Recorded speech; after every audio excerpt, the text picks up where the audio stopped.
चारों तरफ ये तीनों भाइयों की जो तिगड़ी है इस गाने के लिए 3 थान जो गाना है, और हम लोग अभी 3 भाई 3 थान है। कितने लोगों का है कि भाई 3 थान है क्या? तो भाई 3 थान गहना ही है, तुम 3 थान कुछ और मत समझो, गहना ही है।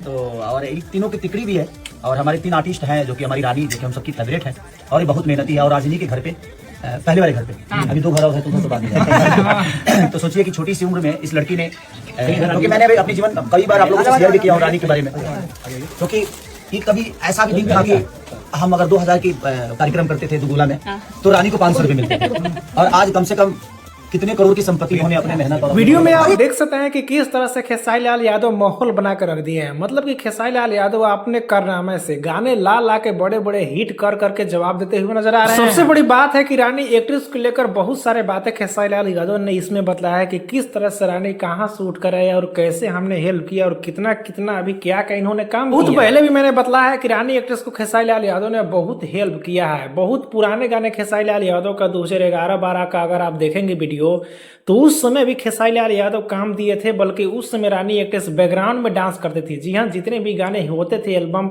उसमें बैकग्राउंड में रानी को देखा जाता था। पर खेसारी लाल यादव ने धीरे धीरे उनके हर हिट गाने में काम देते देते इतना पॉपुलर कर दिया कि बहुत कितना के मालिक है कि खुद खेसारी लाल यादव इसमें बतला रहे हैं कि बहुत सारे इनके पास अभी संपत्ति है। कि डबल खिड़की जैसे सॉन्ग खेसारी लाल यादव ने 100 मिलियन वाला क्रॉस जो कर गया है, 150-200 मिलियन क्रॉस कर गया होगा, वो भी खेसारी लाल यादव ने मुफ्त में दे दिया था। जी हाँ, VR जो म्यूजिक है चैनल है वो रानी का ही। इस पे आपको क्या कहना है नीचे कमेंट में बताना ना भूले। वीडियो को एक लाइक करें, चैनल को सब्सक्राइब कर ले, फेसबुक इंस्टा पे देख रहे हैं तो फॉलो करके जुड़ जाइए।